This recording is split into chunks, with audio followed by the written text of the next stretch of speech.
भीनमाल की इस पुण्यधरा पर नीलकंठेश्वर महादेव के इस मंदिर के प्रांगण में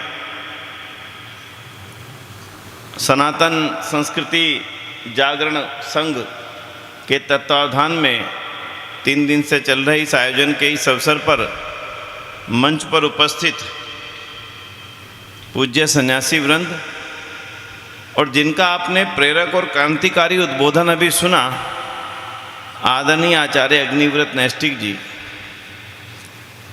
उनके मन की पीड़ा को भी आपने जाना, उनके मन की पीड़ा को ध्यान से सुना। वो छोटी पीड़ा नहीं है, उसको छोटी बात ना मानिएगा कि आचार्य जी आए उन्होंने अपनी बात कह दी। उसकी गहराई में जाएंगे तो आपको भारत का भविष्य और भारत का भूतकाल जो था, कभी जैसे हम थे, कभी क्या थे, वो उसकी गहराई से जानकारी होगी। आदरणीय आचार्य अग्निव्रत जी, जिन्होंने इस क्षेत्र को अपना कार्य क्षेत्र बनाया, कार्यभूमि बनाया, और मंच पर उपस्थित आदरणीय श्रीमान गहलोत साहब, किशन लाल गहलोत जी, जो कि राजस्थान आरती सभा के माननीय प्रधान हैं और अहर्निश सेवा में लगातार रात दिन इस पूरे क्षेत्र में आर्य समाज के कार्यों को बढ़ाने के लिए लगातार प्रयासरत हैं, और उनके आरती सभा के कोषाध्यक्ष माननीय जयसिंह जी लाल गहलोत जी, और मंच पर उपस्थित इस क्षेत्र के एक प्रसिद्ध गुरुकुल के माननीय आचार्य आदरणीय श्रीमान ओम प्रकाश जी, और आयोजन के मुख्य आयोजक आदरणीय भाई विक्रम सिंह जी, और जिनसे उन्होंने प्रेरणा प्राप्त की अपने पूज्य पिताजी से आदरणीय नरपत जी, और उपस्थित पूजनीय मातृशक्ति और प्यारे सज्जनों, और गुरुकुल के हमारे सभी ब्रह्मचारीगण, प्यारे बच्चों, सबसे पहले मैं उनको धन्यवाद देता हूं जो अपने साथ अपने छोटे छोटे बच्चों को यहाँ पर लाए हैं। एक बार इन छोटे छोटे बच्चों के लिए तालियां बजा के इनका अभिनंदन जरूर कर दें। ना तो अभी इन बच्चों को ये मालूम है हम कहाँ जा रहे हैं, ना इन बच्चों को ये मालूम है कि हमें क्या सुनाया जा रहा है, लेकिन जब ये थोड़े से बड़े होंगे, जब इनके व्यवहारों में आप परिवर्तन देखेंगे, तो ये समझ लेना कि आप ये अच्छी तरह से मान के चलना कि इनके व्यवहारों में जो परिवर्तन आएंगे वो ऐसे प्रांगणों में आकर के ऐसे शब्दों को सुन करके जो इनके अंदर मन और बुद्धि विकसित हुई है उसी का वो परिणाम होता है। बचपन से बच्चों को जहाँ जहाँ ले जाया जाता उन सब वातावरण का उनके ऊपर पूरा प्रभाव होता ही है। इसलिए मत समझना कि नहीं समझ रहे, शायद हमसे ज़्यादा इनकी समझ में आ रहा है, लेकिन इनके पत्ते जब फूटेंगे, फल जब लगेंगे, वो तभी पता लगेगा कि इनके फल कैसे लगे। इसलिए इनके अपने छोटे से पौधे को आपको मालूम नहीं है कि इसका अंदर फल कैसा आएगा। आप उसको जाने बिना पानी देते रहते हैं, खाद देते रहते हैं, गुड़ाई करते रहते हैं, सूरज की रोशनी आती रहती है, और उसी मेहनत का प्रतिफल होता है कि जब पेड़ बड़ा होता है तो बड़े मीठे मीठे आम लगते हैं। जब मीठे आम खाता है कोई व्यक्ति, तब उसे मालूम नहीं होता कि इससे पहले वालों ने इसको कितनी मेहनत करके यहाँ तक पहुँचाया। वही बच्चों के संस्कारों की भी परिस्थिति है। इसलिए पुनः उनको बधाई है जो माताएँ, जो पुरुष अपने बच्चों को, छोटे छोटे बालकों का लेकर के आए हैं। बंधुओं, सनातन संस्कृति जागरण संघ का जब नाम मैंने सुना, आदरणीय ओम प्रकाश जी ने कहा था कि कार्यक्रम यहाँ पर भीनमाल में हो रहा है, तो मन में बहुत लंबे समय से इच्छा थी आदरणीय स्वामी अग्निव्रत नैष्टिक जी के स्थान को देखने की, उनसे मिलने की। तो मुझे लगा दोनों काम हो जाएंगे, चलना चाहिए। तो आज आपके बीच में उपस्थित हूँ। पहली बार इस भूमि पर आना हुआ, उसके लिए ईश्वर का आभार करता हूँ, धन्यवाद करता हूँ। आचार्य अग्निव्रत जी ने अपने प्रवचन में एक बात रखी थी कि भारत विश्व गुरु था। हमारे माननीय मोदी जी एक बात अपने भाषणों में अक्सर रखते हैं कि भारत विश्व गुरु बनेगा। अब ये था भी और बनेगा भी, इसका मतलब ये तो तय हो गया कि आज विश्व गुरु नहीं है, कभी था। मुझे आपने एक बात का उत्तर देना है, जो कभी था वो हमारे कारण था या किसी और के कारण था? हाँ जी, थोड़ा सा बोलना। हाँ जी, हमारे कारण ही था। किसी बाहर वाले ने आकर के हमें विश्व गुरु नहीं बनाया था, हमारे कारण था। हम वैभवशाली थे, हम ज्ञानवान थे, हम गुणवान थे, इसलिए हमारे लोग आते थे यहाँ पर, हम दुनिया से आते थे, हमारे कारण था। अब दूसरा, अगर हम वैभवशाली थे, अगर हमें सोने की चिड़िया कहा जाता था, तो हमारे कारण कहा जाता था, किसी और के कारण कहा जाता था? हमारे कारण कहा जाता था। ऋषि दयानंद अपने कथनों में एक बात लिखते हैं। ऋषि दयानंद ऋषि थे। ऋषि का मतलब ये तो छोटे से वाक्य में अपनी बात की पूरी गहराई कहा जाते हैं, समझने वाले के ऊपर है वो कितना समझता है। ऋषि दयानंद कहते हैं उस समय हमारे घर घर में दरिद्रों के यहाँ भी विमान थे। ध्यान देना बंधुओं, आराम से सोचना, चिंतन करने के लिए बैठे हैं हम। दरिद्रों के यहाँ भी विमान थे, यानी जिसको सबसे दरिद्र कहा जाता था कि इसके पास कुछ नहीं है, उसके पास भी छोटा विमान था। कल्पना करके देखना अपने भारत के वैभव की, अनुमान नहीं लगा सकते अब कितना था, अनुमान लगाना मुश्किल है, छोटा सा अनुमान लगा लेते हैं कितना वैभव था। सोमनाथ का मंदिर लूटा, जो लूटने आया था उसको नहीं मालूम था कितना है। जितने घोड़े, हाथी, ऊंट साथ लाया था सारे भर गए, बचा पड़ा है माल। ले जाने वाला सामान नहीं है, साधन नहीं है। और सामान कोई फल सब्जी नहीं थी, दाल आटा चावल नहीं था, सोने चांदी हीरे जवाहरातों के ढेरों ढेर थे, जिनको लादता जा रहा था, ले जाया जा रहा था। और एक बार नहीं, लूटने के लिए वो एक बार नहीं आया, 17 बार आया। कितनी बार जी? केवल एक हमलावर आया 17 बार। ऐसे कितने हमलावर आए, लंबा इतिहास है, लेकिन कम से कम 700-800 सालों तक आए। 700-800 सालों तक आप लूटते रहे। मंदिर ऐसे नहीं तोड़े। इस भुलेखे में मत रहना कि केवल मूर्ति तोड़ने के लिए इन्होंने मंदिर तोड़े। इस भुलेखे में मत रहना। मूर्ति तोड़ना तो धर्म के नाम का बहाना था। उन मंदिरों के अंदर जो अकूत दौलत थी, मंदिरों के अंदर राजा अपनी संपत्ति सुरक्षित रखा करते थे। भगवान के नाम पर सारी संपत्ति रखी जाती थी कि सारी संपत्ति भगवान के नाम की है, यानी ईश्वर की है। ईश्वर ने इसको, मेरे राज्य को चलाना है। जो कर मिलता था, जो लगान टैक्स मिलता था, वो सारी की सारी कहाँ रखी जाती थी? मंदिरों में रखी जाती थी। मंदिरों को तोड़ने के नाम पर उसके अंदर जो अरबों खरबों खरब रुपयों की दौलत थी, उसके लूटने के कारण से वो यहाँ पे आते रहे, लूटते रहे, जाते रहे। लेकिन एक प्रश्न बचता है, एक प्रश्न बचता है जिसको आपको उत्तर देना है।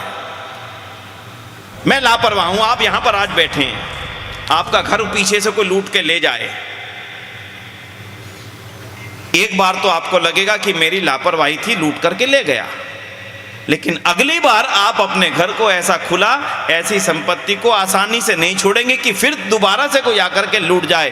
पहली बार तो लापरवाही हो सकती है, दूसरी बार के लूटने को क्या कहेंगे? मूर्खता कहेंगे। पागल था क्या? जब तेरा पहले लूटा नहीं था, समझ में नहीं आया था कि संभाल के रखना है? बंधुओं, हाँ, हम पागल थे। और उस पागलपन का नमूना मैं नहीं बता रहा हूं, जो लूटने आया था वो स्वयं लिखता है। ध्यान देना, जो गजनवी यहाँ पे लूटने आया था, उसने अपने गजनवी नामे को लिखवाया और उसके अंदर वो स्वयं लिखता है, जब मैं सोमनाथ का मंदिर लूटने गया और मेरी सेनाएं तो इतनी सी थी और वहाँ पर लाखों लाख लोग खड़े थे,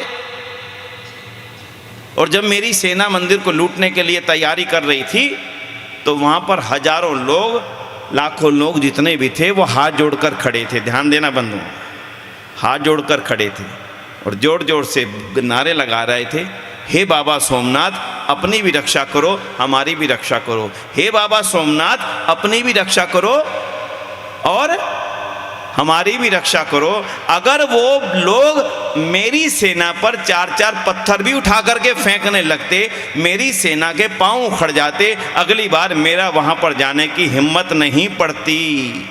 बंधुओं, दयानंद दुख से लिखते हैं कि अगर ये मेरा देश लूटा तो केवल और केवल इस अंधविश्वासों के और इन लापरवाहियों के और इन मूर्खताओं के कारण से लूटता गया, और आज हम दरिद्र हो गए। और पहले हमारे को किसी ने ऊपर हमारे राज किया और उसके बाद अंग्रेजों ने हमारे ऊपर आकर के राज किया, और हमें यह भी मालूम नहीं चला कि कोई और हमारे ऊपर राज कर रहा है। जब अंग्रेजों की और मुस्लिम शासकों के आपसी युद्ध हो रहे थे, दोनों की फौज में हम ही थे। दोनों अपनी फौज यूरोप से और अरब से लेकर के नहीं आए थे। अंग्रेज क्लाइव की फौज में भी भारतीय शामिल हैं। और शिवाजीउद्दीन या कौन लड़ रहा था जो वहां का युद्ध हुआ था जो कलकत्ता के पास में है जी, सिराजुद्दौला की फौज में भी हमारे भारतीय शामिल हैं। दोनों लड़ रहे हैं हमारे ऊपर शासन करने के लिए। दोनों को मालूम नहीं कि ये तो मेरे ऊपर शासन करने के लिए लड़ रहे हैं। बंधुओं, ये स्थिति बन चुकी थी आपके उस आर्यवर्त की, जिस आर्यवर्त के घर घर के अंदर वायुयान हुआ करते थे। ऐसा वैभवशाली देश था आपका। ये बताने वाले दयानंद हुए आज हमारे, धन्य दयानंद। वो ना बताते तो शायद हमें ये मालूम ना पड़ता। और ये कब बताया? जब अंग्रेजों के शासनकाल में महर्षि दांत का प्रादुर्भाव हुआ, राजस्थान की धरती पर उनका आगमन हुआ। दुर्भाग्य है कि उनका निधन भी यहीं पर हुआ। यहां पर वो आए, राजाओं की हालत को देखा, रजवाड़ों की हालतों को देखा। और वो जो लिखते हैं उस सारी कहानी को मैं यहाँ नहीं कहूँगा, लेकिन आज जिस कहानी को आपके सामने बैठ कर के कहने के लिए मुझे लगता है मुझे कहनी चाहिए, बतानी चाहिए, उस थोड़ी सी कहानी को आपको बताना चाहूँगा।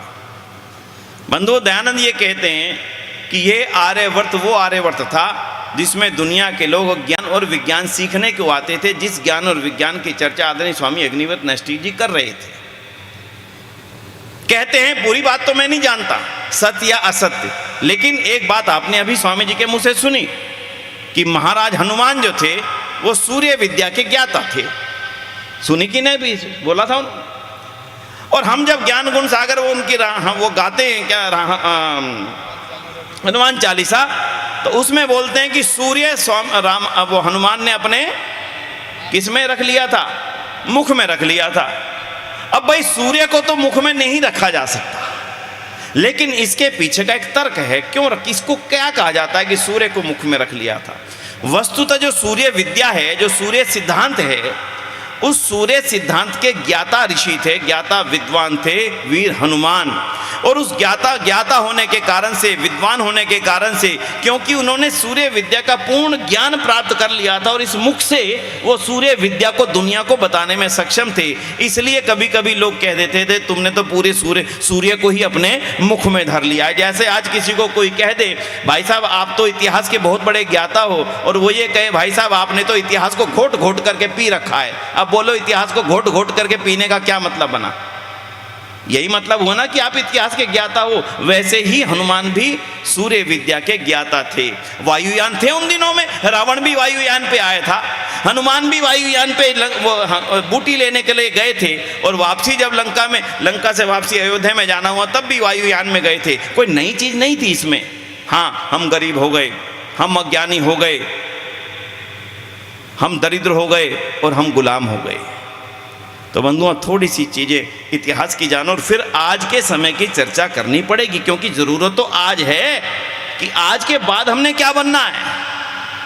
इन बच्चों को हम कौन सा भविष्य देके जा रहे हैं, जिन बच्चों के लिए आप सब कुछ कर रहे हो, रात दिन मेहनत करते हो, खेती करते हो, मजदूरी करते हो, जा करके कहाँ ना जाने कहाँ नौकरी करते हो, रात दिन माताएं बैठती हैं घर में, खाना बनाती हैं, खेती पे जाती हैं, पशुओं को पालती हैं। बोलो किसके लिए करते हो? आपका एक ही उत्तर होगा, इन बच्चों के लिए करते हैं। और किसके लिए करते हैं? लेकिन बंधुओं, जिन बच्चों के लिए आप ये करते हैं उनके लिए भविष्य आने वाले समय का कौन सा है, थोड़ा सा आज उस पर दृष्टि डाल करके चलना। हमारा देश इस परिस्थिति में कैसे आया, उसकी एक घटना सुनाता हूँ छोटी सी आपको। विचार करके देखना, कहीं इस क्षेत्र में वो परिस्थितियाँ पैदा तो नहीं हो रही, कहीं इस क्षेत्र में हम उसी दिशा में तो नहीं जा रहे। इस देश में जब अरबी लोगों का आना हुआ तो वो स्थान था केरल। इस भारत में कोई मस्जिद नहीं थी, कोई चर्च भी नहीं थी, गांव गांव में मंदिर थे, गांव गांव में वेद पाठशालाएं थी, हर गांव के अंदर वेद बोलने वाले थे। गरीब से गरीब व्यक्ति भी संस्कृत में बात करता था, वेद मंत्र के साथ में अपनी बात को शुरू करता था। वेद का ज्ञानी था, वेद का ज्ञाता था। तो केरल के अंदर की घटना जरूर मैं आपके सामने रखूंगा, और एक दो घटनाएं, ताकि आपको आज ये महसूस होना चाहिए कि मैं अपने आगे आने वाली पीढ़ी को किस प्रकार का भारत देना चाहता हूं, किस प्रकार का भारत दे करके जाना चाहता हूं, और उसकी तैयारी आपको आज से करनी पड़ेगी। केरल के अंदर मसाले बहुत हुआ करते थे और उन मसालों का व्यापार होता था। और जब व्यापार होता तो हमारा एक अंधविश्वास आड़े आता था। हमारा अंधविश्वास क्या था कि कोई हिंदू समुद्र पार नहीं कर सकता। अगर कोई हिंदू समुद्र पार कर लेगा तो उसको उसका धर्म भ्रष्ट हो जाएगा। बस इसी डर के कारण से समुद्र पार हमारा करना मना हो गया था, और इसी का लाभ उठाया उनके व्यापारियों ने। वो हमारे देश में आए केरल में, और समुद्र रास्ते आकर के हमारे मसालों का व्यापार करने लगे। अब आपके यहाँ पर जो भी कुछ होता, मुझे पता लगा, मैं रास्ते में पूछ रहा था मोतीलाल जी से कि क्या होता है, इन्होंने बोला जीरा होता है यहाँ पर बहुत ज़्यादा। मुझे नहीं पता कितना इस क्षेत्र में होता होगा। आपके यहाँ पे 1 रुपये का जीरा ले जाए और दिल्ली जाके 20 रुपये का बेच दे, और आपको कल पता लग जाए तो आप क्या करोगे? हम पागल हैं क्या 1 रुपये का जीरा इसको बेचें हुए, दिल्ली जाके 20 में बेचे? हम अपने आप जाएंगे, अपन अपने बेटे को बेचेंगे, जा तो दिल्ली की मंडी में इसको 18-19 में तो बेच के आएगा। यही व्यापार है ना जी, इसी को कहेंगे व्यापार। केरल के राजा को पता लग गया कि जो मसाले ये अरबी व्यापारी लेने आते हैं, हमारे यहाँ से 1 रुपये का लेके जाते हैं, वहाँ 50 रुपये का बेचते हैं, इतना घाटा। उसने अपने लोगों की वो बुलाई कि भाई हम अपना व्यापार खुद करेंगे, तो हमारे व्यापारी जाकर के वहाँ पर अपने मसाले बेच के आएंगे। राज पंडित खड़े हो गए, राजन क्या बात करते हो? अरे ये वेद विरुद्ध है, समुद्र पार करने से हमारे इन सबका धर्म तो भ्रष्ट हो जाएगा, ऐसा कैसे होगा? अच्छा क्या करना चाहिए? तो एक रास्ता निकाला गया बंधु, आराम से सोचना, हम अपनी दुर्गति के खुद जिम्मेदार हैं, किसी और ने हमारी ये स्थिति नहीं बनाई। रास्ता निकाला गया और ये कहा गया हमारे राज्य में एक कनीस जाति होती है। ये हमारा दुर्भाग्य है कि हमने ऊंच नीच को इतना बड़ा समझ लिया कि उसी को धर्म मान लिया। जब उसी को धर्म मान लिया तो स्वामी जी ने बताया था जो गलत धर्म होता है वो भ्रष्ट करके रख देता है, बर्बाद करके रख देता है, और इसी ऊंच नीच का परिणाम हुआ। बोले हमारे राज्य में कनीस जाति होती है, छोटी जाति मानी जाती थी। उस जाति के लोग मल्लाह का काम करते थे, समुद्र में जाके मछली आदि पकड़ने का काम करते थे। उस जाति के एक एक बच्चे को मुस्लिम बना दिया जाए, और क्योंकि हिंदू का धर्म भ्रष्ट होता है वहां जाने में, मुस्लिम का धर्म भ्रष्ट नहीं होगा, इसलिए ये हमारे राज्य की तरफ से व्यापार करने जाएंगे। घोषणा कर दी गई, अरब से मौलवी बुलाए गए, राज दरबार में एक एक बच्चे को, बड़े बच्चे को, सबको, बड़े बच्चे, तेरा बड़ा बच्चा आ जा, तेरा बड़ा बच्चा आ जा, तेरा बड़ा बच्चा आ जा, सबको बैठा करके मुस्लिम बनाया गया और उनको नामें दे करके अपना व्यापार करने के लिए भेजा गया। बताना जी किसने बनाया था उनको मुस्लिम? किसने बनाया था? बोलो ध्यान से। मैंने बनाया। वो गए व्यापार करने मजबूरी में, रोते पीटते गए। जब वापिस आए तो बोलो किसके घर में घुसेंगे? वापिस जा करके अपने घर में जाएंगे ना, अपने भाई के घर में जाएंगे जहां भाई रहते हैं, परिवार रहता है। जब अपने घर में गए तो दूसरी घोषणा कर दी गई कि ये जिस घर में जाएंगे, ये जिनके साथ में खाना पीना खाएंगे वो भी मुस्लिम हो गए। और ऐसे करते करते हमने अपने हाथों से तलवारें उनके सामने पकड़ा दी, उनके हाथों में, कि अब हमने अपनी एक बहुत बड़ी दुश्मनी की टोली बना ली है, अब तुम्हारा जो चाहे आए मर्जी करो। और ऐसे कर करके केरल में, मलयालम में भाई को पिल्लई बोलते हैं और बड़े भाई को महापिल्लई यानी बड़ा भाई। तो हर परिवार के एक एक बड़े भाई को बनाया गया था, इसलिए वो बड़े भाई को बनाते बनाते बनाते बनाते वो महापिल्लई करते करते मोपला बन गया। आपने नाम सुना है किसी ने मोपला का?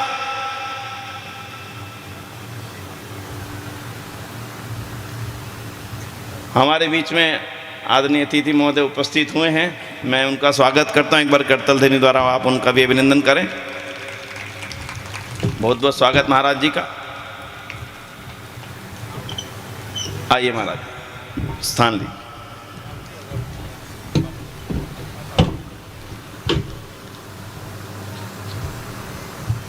ऐसे ऐसे वो जाति मोपला नाम से प्रसिद्ध हो गई और उस जाति का नाम बन गया मोपला। आप अभी जाने के बाद में आप सबके पास मोबाइल हैं, उठा करके देखना मोपला और केरल का क्या संबंध है। वीर सावरकर नाम जरूर सुना होगा आपने। वीर सावरकर ने इस पूरे मोपला के इतिहास के ऊपर एक पुस्तक लिखी, उसका नाम है मोपला। और उस पुस्तक के अंदर उन्होंने उस सारी घटना का वर्णन किया। ऐसे करते करते 1921 आ गया। 1921 के अंदर जो घटना घटी थी बंधुओं, वो थोड़ा सा आराम से सुन लेना, आराम से। 1921 के अंदर उत्तरी केरल के अंदर मोपलाओं की संख्या इतनी बड़ी हो गई कि उन्होंने एक निर्णय ले लिया, और उनका निर्णय ये था कि अब इस पूरे के पूरे क्षेत्र में केवल और केवल मोपलाओं का राज होगा और किसी को यहाँ पर रहने की अनुमति नहीं होगी। और 1921 जून के अंदर एक बड़ा भारी नरसंहार किया गया। पूरी रात से शुरुआत की गई, जगह जगह माइकों से घोषणाएं की गई, अब कोई भी गैर मोपला इस राज्य में रहेगा नहीं, या मार दिए जाएंगे या मुस्लिम बना लिए जाएंगे या फिर भगा दिए जाएंगे। और 3 ऑप्शन के सिवाय दूसरी कोई ऑप्शन चौथी नहीं रहेगी। और रात रात के अंदर जो कत्लेआम शुरू हुआ वो भारत के रक्त रंजित इतिहास का एक बहुत बड़ा हिस्सा है। वीर सावरकर उसकी छोटी सी कहानी लिखते हैं, केवल वो लाइन बताने के लिए मैंने आपके सामने घटना रखी। एक गरीब हिंदू बहन कनिष्ठ जाति की, जो नीची जाति कही जाती थी, मैं फिर दोबारा दोहरा रहा हूं, कही जाती थी, हमारी मूर्खताओं के कारण से कही जाती थी, हमारी बहन थी, हमने बड़ा पराई माना, हमने छोटी माना, नतीजा हमने देखा। वो छुपती छुपाती मोपलाओं से एक जमींदार के घर के बाहर पहुंच गई, कहने लगी मुझे बचाओ, मोपला मुझे मारने को आते हैं। वो अपनी मंबर पर खड़ा था ऊपर, नौकर को आदेश दिया इसको अंदर मत आने देना। अरे मोपला मुझे मारने आते, मुझे बचा लो भाई, मुझे बचा लो, राजा मुझे बचा लो। ना, तेरे को बचा करके मैं अपना धर्म भ्रष्ट कर लूं? यानी कि तेरे को अगर मैंने अपने घर के अंदर ले आया, जिसको दूरी 64 फुट की थी, 64 फुट से निकट उसको आने नहीं देते थे। ये स्थितियां थी बंधु हमारे ही अपने भाइयों की, हमने बनाई थी, किसी और ने नहीं बनाई थी। वो महिला कहती है मैं वहाँ से बचते बचाते गांव के मंदिर में पहुँच गई और मंदिर में मुझे लगा मुझे यहाँ पर शरण मिल जाएगी, मेरा जीवन यहाँ बच जाएगा। जैसे ही मैं मंदिर के अंदर जाने वाली थी, गेट को खोलने वाली थी, गेट का मंदिर का पुजारी जोर से चीख पड़ा, अंदर आने की कोशिश मत करना, इस मंदिर को अपवित्र मत होने दूंगा, मैं तो इस मंदिर को पवित्र रहने दूंगा, तेरे आने से मंदिर अपवित्र हो जाएगा, इसलिए अंदर मत आने देना। वो चीख रही है बहन मुझे बचा लो, मेरी इज्जत आबरू, मुझे मारना चाहते, मोपला मेरे पीछे पड़े, मैं रात को बचती हुई आई हूं, मंदिर के आसरे आई हूं, बचने नहीं दिया। जब वापसी मुड़ती है तो वो जो शब्द है वो बड़ा मार्मिक शब्द है। वो लिखती है, अपनी आत्मकथा लिख रही है क्योंकि बाद में बची थी, वो अपनी आत्मकथा में लिखती है, जब मैं वापस मुड़ रही थी तो मैंने देखा कि मंदिर की ड्योढ़ी पर कुत्ता सोया हुआ है। समझे कि नहीं बंधु? उस मंदिर की ड्यूटी पर कुत्ता तो सो सकता है, पर वो मेरी बहन, उसमें रक्षा के लिए मैं उसको अंदर घुसा करके मेरा मंदिर अपवित्र हो जाएगा। बंधुओं, अगर अपनी बहनों के अस्तित्व की रक्षा करने से मेरे मंदिर अपवित्र होते रहेंगे तो मान करके चलना यहाँ गजनवियों का ही शासन होगा, मेरा और आपका शासन यहाँ पर रहने वाला नहीं। इसलिए आज मन के अंदर एक विचार करके जाना, मैंने बहुत भूलें कर ली, सो हो गई, सो हो गई, जिन कारणों से भी हुई सो हुई, लेकिन आज इस राम और कृष्ण के जितने भी अनुयायी इस देश के अंदर हैं वो मेरे ही भाई और बहन हैं। उनको छोटा मानने की भूल करने वाला ही दुनिया में सबसे छोटा व्यक्ति है, उससे छोटा और कोई है ही नहीं। जो भूल हुई सो हुई, आज मन से यहां इस मंदिर में निकाल करके जाना। नीलकंठ महादेव, वो शिव जिसने समाज की उन्नति के लिए विष पी लिया, मैं अपने भाई और बहनों को गले लगाने से डरता हूं उसी मंदिर में बैठ करके। विचार पक्का करके जाना बंधु। एक दुर्भाग्य और हुआ, हमारे हिंदू जाति के अंदर इतनी दुरावस्था नहीं थी जितनी बता दी गई, जितनी फिल्मों से दिखा दी गई, जितनी ऊंच नीच बताई गई, इतनी स्थितियां हमारे यहाँ खराब थी नहीं। कुछ भूलें थी, मानता हूं थी, लेकिन जिनके अंदर इससे भी भयंकर भूलें थी उनकी आपको जानकारी नहीं होगी। मैं आज जानकारी देकर के जाऊंगा। आपने कभी किसी अपने मित्र का कार्ड, शादी का कार्ड कोई ऐसा पढ़ा है जिसके अंदर ये लिखा हुआ आया हो, भाई साहब सादर नमस्ते, मेरे बेटी और इसका विवाह इस तारीख पर होना निश्चित हुआ है, और नीचे फुट नोट के अंदर लिखा हो किसी भी तेली, किसी तेली, किसी नाई, किसी धोबी, किसी जानी सैनी, किसी जाट, किसी झिमर आदि का इस दावत में आना सख्त मना है। हाँ जी, कभी पढ़ा है क्या आपने? किसी ने पढ़ाओ जी आज तक? हिंदू जाति में जो ऊंच नीच थोड़ी बहुत ही मानी जाती है, कभी किसी ने अपनी शादी के कार्ड में ये छपवाया तो नहीं आज तक? पक्की बात कह रहे हो? अब आपको मैं कार्ड पढ़ के सुनाता हूँ, ध्यान से सुनना।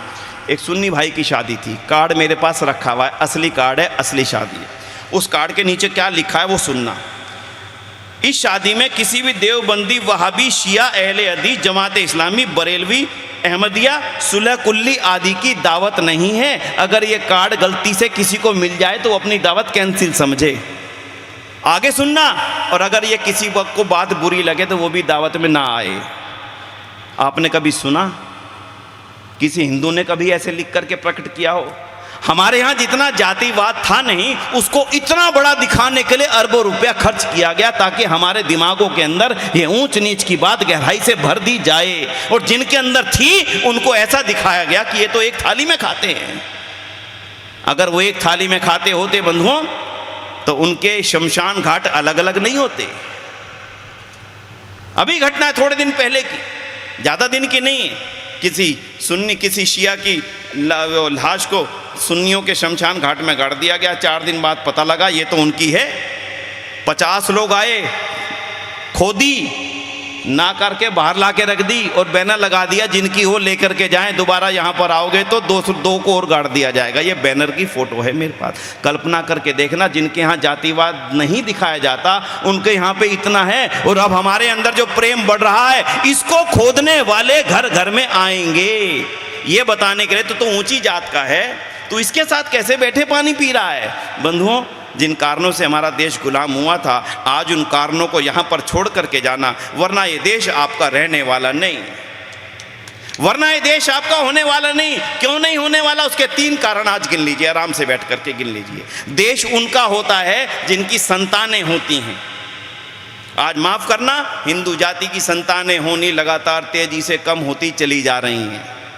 पहले किसी से, गांव वाले से पूछा करते थे, बाबूजी ताऊजी आपकी संपत्ति कितनी है? वो उत्तर दिया करता था, मेरी 3 बेटियां 2 बेटे मेरी संपत्ति हैं। आज किसी से पूछो, भाई साहब आपकी संपत्ति कितनी है? बोले एक जोधपुर में मकान है, एक यहाँ पर मकान है, एक वहाँ पर जमीन है, एक दिल्ली में फ्लैट है, 5 लाख रुपया की एफडी है, ये उसकी संपत्ति है। अब बच्चे हमारी संपत्ति नहीं रहे। जब बच्चे आपके संपत्ति नहीं रहेंगे तो बोलो आपकी अपनी फिजिकल संपत्ति को संभालने वाला कौन होगा?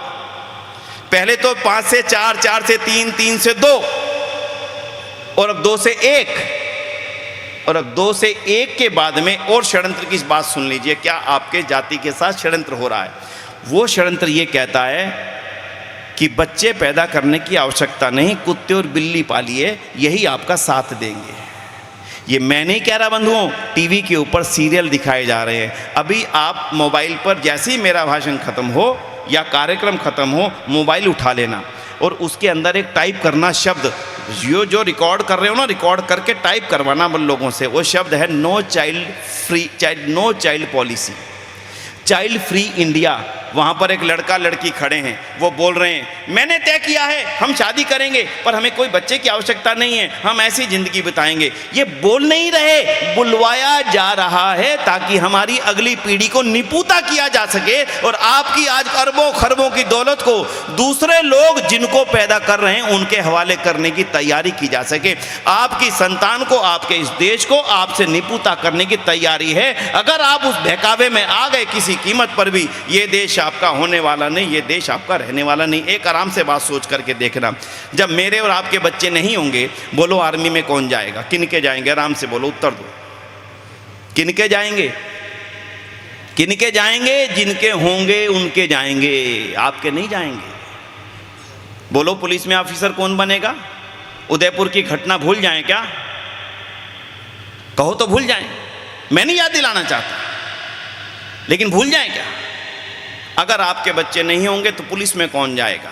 आपके बच्चे नहीं होंगे तो आर्मी में कौन जाएगा? और जिन खेतियों को आपने बड़े पुण्य से और बड़े मेहनत से आपके पूर्वजों ने पैदा किया है, बड़ी बड़ी खेतियों को, आने वाले समय में उन खेतियों पे खेती करने वाला होगा कौन?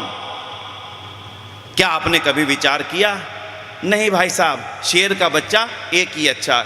इस नारे को लगा लगा करके हमने लगता है अपनी हमेशा के लिए अपनी समाप्ति की तैयारी कर ली है। यही कहने वाले थे श्रीनगर में, आज हालत आपने देख ली। यही कहने वाले थे नागालैंड में, आज हालत आपने देख ली। यही कहने वाले थे केरला में। कल की घटना को आपने देखा होगा, कल से पहले की कितनी घटनाओं को केरला स्टोरी और कश्मीर स्टोरी जैसी फिल्मों में देख लिया। अगर उसके बाद भी अगर हम जागने को तैयार नहीं, तो खुदा भी, भगवान भी आकर के हमारी जाति की रक्षा करने में सक्षम नहीं होगा।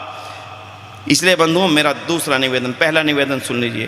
पहला निवेदन है आज समाज की ओर से, आपको रिश्ते बचाइए। सबसे पहले अपने परिवार के रिश्ते बचाइए। हमारे सारे रिश्ते समाप्त हो रहे हैं। अगली पीढ़ी में आने वाले समय में देख लेना, आपके बच्चों के ना बुआ होगी, ना मामा होगा, ना चाचा होगी, ना मौसी होगी, ना ताई होगी, ना दादा, कुछ होगा ही नहीं।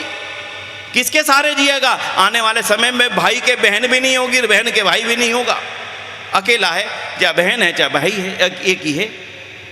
किन रिश्तों के सहारे वो जिएगा? किन रिश्तों के सहारे वो अपनी जिंदगी को बिताएगा? हम सोचने में सक्षम नहीं रहे। एक्चुअली हम नहीं, कोई और हमें सुना रहा है, कोई और हमें समझा रहा है। हमारा टीवी, हमारा वीडियो, हमारे सोशल मीडिया हमारे को ज़बरदस्ती उस ओर प्रेरित कर रहा है। इसलिए आज आराम से माताओं के सामने मैं निवेदन करता हूँ, हमारे बच्चे ही हमारी वास्तविक संपत्ति हैं। इन्हीं संपत्ति को बढ़ाइए, यही हमारी संपत्ति का और 10 गुना विस्तार करेंगे, यही हमारी संपत्ति को बढ़ाएंगे, यही देश को बनाएंगे, यही देश की रक्षा करेंगे। और यही अगर देश में किसी ने घुसना चाहा तो यही भगत सिंह बनेंगे, और यही राम प्रसाद बिस्मिल बनेंगे, यही लाला लाजपत राय बनेंगे, और नहीं तो फिर नादिर शाही इस देश में आएंगे। यहाँ पर गजनवी ही और मोहम्मद गोरी ही इस देश में आएंगे, और अहमद शाह अब्दाली ही हमारे बने बनाए किलों को तोड़ने की साजिश रचता रहेगा। बंधुओं, सीखा उसका भविष्य समाप्त होगा ही होगा, दुनिया उसको बचाने में सक्षम नहीं हो सकती। और दूसरा निवेदन, गले लगाइए। इस क्षेत्र के लिए विशेष रूप से मैं कह के जाना चाहता हूं, इधर राम है, इधर कृष्ण है, दोनों ने उदाहरण दिए हमें। एक ने भिलनी के झूठे भेर खाए, उसने तो नहीं सोचा छोटी है, उसने नहीं सोचा कौन सी जाति की है। राम, वो मर्यादा पुरुषोत्तम राम खा रहे हैं बेर बैठ करके उसके निकट। क्यों? वो जानते थे मेरी बहन है, इसलिए बेर खाए, प्यार से खाए, झूठे खाए, शर्माए तो नहीं। जब 5 लाख साल पहले के राम भिलनी के बेर खा रहे हैं, तो भला हमारे को उसके साथ बैठ कर के, उसके साथ अपने बच्चों को परिवार के साथ बैठ कर के दिवाली मनाने में क्या बुराई है? भाई बोलो तो सही, एक बार विचार करके देख लो। एक बात सुन लेना, जिस दिन आपने उन सबको यहाँ बैठा करके इकट्ठा दिवाली और होली मनानी शुरू कर दी, दूसरों की ईद मननी बंद हो जाएगी। विचार करके चल लेना। आज उनकी ईद इसलिए मनती है क्योंकि हमारी दिवाली और होली एक वहाँ मनाता है, एक वहाँ मनाता है। इकट्ठे इन मंदिरों के प्रांगणों में आइए, रंग गुलाल लेकर के आइए, पता ही ना लगे कौन ऊंचा कौन नीचा। फिर देखना हिंदुस्तान दोबारा से विश्व गुरु बनता है कि नहीं बनता। आज विचार पक्का करके जाइएगा। मन में कोई छोटा मोटा आपके मन में हिलन आ जाए ना, छोड़ना नहीं। ये मेरे देश का वासी है, इसके जन्म लेने में इसकी गलती तो नहीं है। इसका जन्म कहां हुआ? मैंने अपनी मर्जी से जन्म लिया क्या? आपने अपनी मर्जी से घर चुना था क्या? कौन से घर में जन्म लेना है? फिर किस बात का दंड देते हो, किस बात की सजा देते हो? सोचो तो सही। उस परमात्मा के राज्य में, उस परमात्मा की सृष्टि में हर एक तो बराबर है। उस परमात्मा ने अगर वर्गीकरण किया होता तो सूरज उसको कम देता, मुझे ज्यादा देता। परमात्मा ने उसको सूरज बराबर दिया, पानी बराबर दी, जमीन बराबर दी, हवा बराबर दी, ऑक्सीजन बराबर दी। मैं भला भेदभाव करने वाला कौन? सोचो सही, मैं भला भेदभाव करने वाला कौन? इसलिए बंधुओं, आज पक्के मन में लेकर चलना कि वो मेरे भाई हैं, और एक ही तरीका है उसका, जिसकी जो ज़रूरत पूरा कर सको। ये मंदिर इसलिए बने थे, अमीर आदमी चढ़ावा चढ़ा करके जाएगा और गरीब आदमी को अपनी ज़रूरत का कुछ मिलेगा। मंदिरों की काबिलियत इसी में है। अमीर आदमी आएगा, अपने घर से कुछ लाएगा, यहाँ चढ़ाएगा, और जिसके पास कुछ नहीं है वो भी यहाँ आएगा, उसका पेट भी यहाँ से भरेगा, उसकी झोली भी यहाँ से भरेगी। जिस दिन मंदिरों में ये दोनों काम होने शुरू हो गए, मान करके चलना, आपके देश को तोड़ने का सामर्थ्य किसी में नहीं होगा। चाहे कोई चंद्रशेखर आए और चाहे कोई कितने से बड़ा आकर के बड़े से बड़ा भाषण दे करके यहाँ से चला जाए, हमारे बीच में दरार डालने की जो लोग कोशिश कर रहे हैं, ये अगड़े हैं, ये पिछड़े हैं, ये और अति पिछड़े हैं, ये और नीचे, ये और नीचे, इतनी फूट डालने वालों को हमारा एक ही उत्तर होगा, हम सब भाई ही हैं। इसलिए बंधुओं, आज इसी चीज की इस देश को वास्तविकता में जरूरत है। छोटी चीज ना मान लीजिएगा इसको। और तीसरी अंतिम चीज और सुन लीजिएगा, बहुत बड़ा क्रिश्चियनाइजेशन हो रहा है, बहुत ज़्यादा। राजस्थान के अंदर 300 साल से क्रिश्चियन मिशनरी लगी थी, बड़े बड़े स्कूल खोल करके। आबू में जाकर के देख के क्रिश्चियन मिशनरी स्कूल खोले थे। उद्देश्य एक ही था, इनके बच्चों को ईसाई बनाना है, और कोई उद्देश्य नहीं था, एक ही उद्देश्य था। एक हमारी बहन बन गई, क्रिश्चियन बन गई आंध्र प्रदेश में, आर्य समाज के साथ संपर्क हुआ, मिलन हुआ, वापसी आई, बैठक हुई, उसने एक प्रश्न रखा मेरे सामने, बस वो मेरा आज की बात का अंतिम प्रश्न है। उसने मेरे सामने प्रश्न रखा, विनय जी मैं गांव जाती हूँ, गांव में जिनको क्रिश्चियन बना लिया गया, ईसाई बना लिया गया, कभी कभी मैं उन बहनों से मिलती हूँ कि तुम ईसाई क्यों बन गए? उसने एक उत्तर दिया, एक बहन मुझे मिली, कि मैं विधवा हो गई थी और मेरे 2 बच्चे थे, मैं चाहती थी उनको अच्छा पढ़ाना, तो मैंने एक गांव के अच्छे स्कूल में बच्चों को भर्ती कर दिया। उस साल बारिश नहीं हुई, मेरे खेत में खेती नहीं हो पाई, मुझे तो थोड़ी बहुत ही कमाई होनी थी, वो हो नहीं पाई, मैं बच्चों की फ़ीस नहीं भर पाई। जब फ़ीस नहीं भर पाई तो मैं, किसी ने कहा कि मंदिर जाओ, मंदिर में शायद तुम्हारा दुख का नितारा हो जाए। जब मैं मंदिर गई तो पुजारी ने मुझे बड़े प्यार से बात की, उसने कहा शायद भगवान तुम्हारी सुन ले, तुम 11 रुपये का प्रसाद चढ़ाओ इसमें। अब बोली मेरे पास तो खाने की भी रोटी नहीं थी, मैं प्रसाद कहाँ से चढ़ाती। मैं दुखी होकर के वापसी आ गई। मुझे एक गांव पड़ोस में रहने वाली महिला ने बताया चर्च में जाओ। बोली वहाँ क्या होगा, बोले जाओ तो सही। जब मैं चर्च में गई तो पादरी ने मुझे कहा अच्छा बच्चे की फ़ीस चाहिए, अच्छा ऐसा करो मैं 3 महीने की फ़ीस दे देता हूँ और फिर 3 महीने के बाद फिर से आके मिलना, देखेंगे आगे क्या व्यवस्था होती है। उसने मुझे फ़ीस दी और मैं जा कर के स्कूल में जमा करा करके आई। और अब मैं 3 महीने के बाद जब वहाँ पर गई, उसने मुझे 1 साल के फ़ीस की व्यवस्था करके दे दी। जो मेरे साथ मेरी बहन बैठी थी, चर्चा कर रही थी, उसने कहा कि विचार करके बताओ विनय जी कि वो बहन अगले बार कहाँ जाएगी। किसको सोचना है बात? क्या लंदन वालों को सोचना है या अरब वालों को सोचना है या रशिया को सोचना है? मेरी बहन की उस जिम्मेदारी तो मुझे ही लेनी पड़ेगी। बस इसी का नाम है गले लगाइए। आपके परिवार में या आपके पड़ोस में और आपके गांव के अंदर किसी विधवा बहन की कोई ज़रूरत को आप अपने कमाई हुई राशि से पूरा कर सकें, आप समझ लेना यही आपने सबसे बड़ी देशभक्ति का काम कर दिया। इससे बड़ी देशभक्ति कोई है नहीं। आपने किसी गरीब बच्चे की फीस पढ़ करके उसे पढ़ा दिया, वो बड़ा बन गया, आप समझ लेना कि मैंने अपना देशभक्ति का फर्ज पूरा कर लिया। बंधुओं, पिछले दिनों में काशी विश्वनाथ गया था। काशी बहुत शानदार भव्य मंदिर बना, इसको देख करके बड़ी प्रसन्नता है, बड़ा शानदार बनाया। जिन्होंने बनाया मैं उनका साधुवाद करता हूँ, उन्होंने अपने धन का बहुत सदुपयोग किया, बड़ा शानदार बनाया, सुंदर बनाया। वो भी बड़ा भव्य मंदिर बना। उस मंदिर के पीछे से निकल करके आलू पूड़ी की दुकानें, हो सकता आप में से भी कुछ गए हो। सुबह सुबह का समय था, गंगा से नहाने के बाद एक ही इच्छा होती, खा लो भाई। हम भी खाने के लिए बैठ गए। हलवाई की दुकान थी, लाल रंग की धोती लपेटी हुई थी। जैसी लकड़ी की मेज बेंच पर बैठे, अंदर से दुख। क्या हुआ? जो कोंचा चला रहा था पतीले के अंदर, उसके गले में क्रॉस टंगा हुआ था। अरे मैंने कहा तेरे गले में क्या है? शर्माया नहीं, क्रॉस है। मैंने कहा ये कैसे, कहाँ मिला? बोले पास वाली चर्च है वहाँ से मिला। अरे मैंने कहा तू मंदिर के नीचे बैठा, इतना दुनिया का प्रसिद्ध मंदिर है, इसके नीचे तू बैठा है और तू क्रॉस ले रहा है। उसके शब्द सुनना बंधुओं, ये मेरे सुने हुए शब्द हैं, बनावटी शब्दों का प्रयोग मैं नहीं किया करता, मेरे सुने हुए शब्द हैं। उसने बोला इन्होंने हमारे पूर्वजों को मंदिर में जाने कब दिया? किसके मुंह पर थप्पड़ था? बोलना जरा, आराम से सोच करके जाना। बंधुओं, आपका देश बम के ढेर पर खड़ा है, चारों ओर की शक्तियां आपके ऊपर नजर गड़ाए हुए हैं। वो आज भी जानती हैं 1000 सालों से जितना इस देश को लूटा था, उससे कहीं अधिक धन आज भी भारत के अंदर मौजूद है। केरल का एक मंदिर है छोटा सा, पद्मनाभ स्वामी का मंदिर, उसके 7 दरवाजे खुल चुके हैं, 1 दरवाजा खुलना बाकी है। और उसके अंदर अनुमान से जो बताया जाता है 1,32,000 करोड़ रुपए का साधन उस एक मंदिर के एक गोदाम में अभी भी बंद है। कल्पना करके देखना अपने भारत के सौभाग्य की।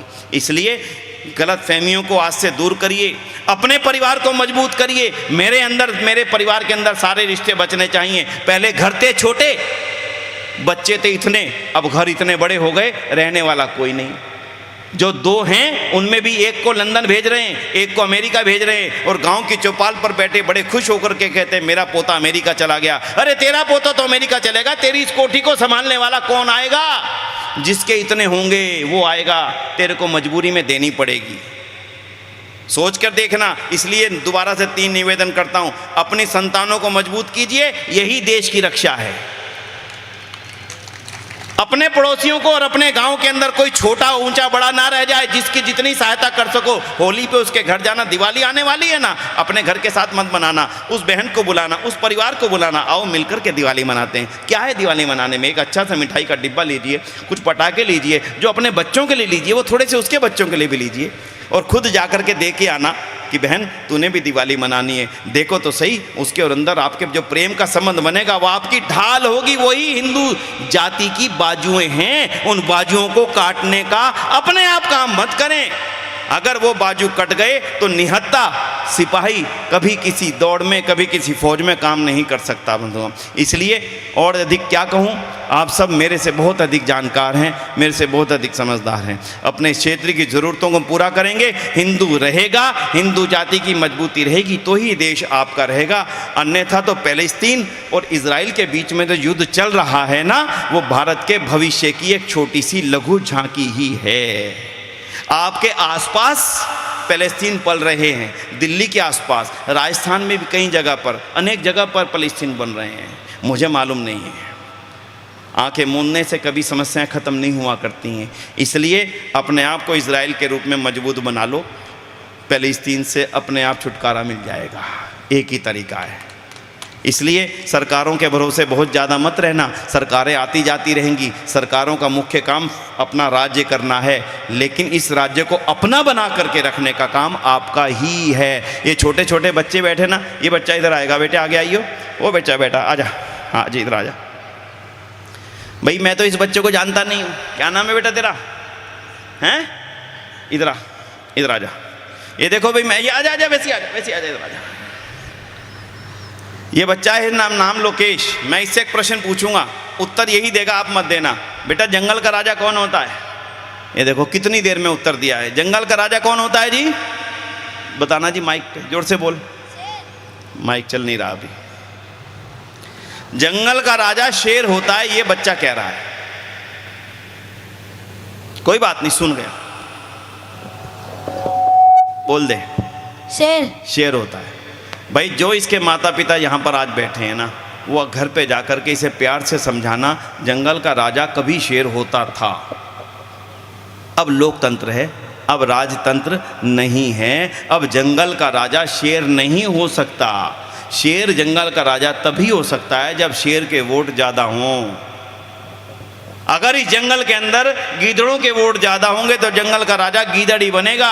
इस जंगल में गधों के वोट ज़्यादा हो जाएंगे तो जंगल का राजा गधा ही बनेगा। शेर को बाहर बांध देंगे खूंटी के साथ में, तू यहाँ बंधा रहे, तेरा काम इतना सही है, वोट देने आ जाना। इसलिए आप शेर आज हो, लेकिन अगर शेर बन के रहना है लोकतंत्र में तो शेरों की संख्या बढ़ानी पड़ेगी। अगर शेरों की संख्या कम होती गई, इस बच्चे का वाक्य अधूरा रह जाएगा। इसलिए राजतंत्र में शेर राजा होता था, लोकतंत्र में शेर केवल तब राजा बनता है जब शेरों की संख्या ज़्यादा होती है। यहाँ केवल सिरों की गिनती होती है, बाकी किसी की गिनती होगी नहीं। इसलिए इस बच्चे को आराम से बैठ करके समझा देना, आने वाला समय इनका है जिनके लिए हम सब कुछ कर रहे हैं। इसलिए शेर बन करके रहना, ये माता शेरों वाली है, ये भारत माता को शेरों वाली कहा जाता है। इसलिए शेर बन करके तभी रह सकते हो जब अपनी मजबूती को बरकरार रखोगे, अपने घर से भी और अपने आसपास के लोगों को भी। और जो कभी भूल से, तलवार के डर से कहीं चले गए थे, किसी और के पाले में पहुंच गए थे, किसी भी कारण से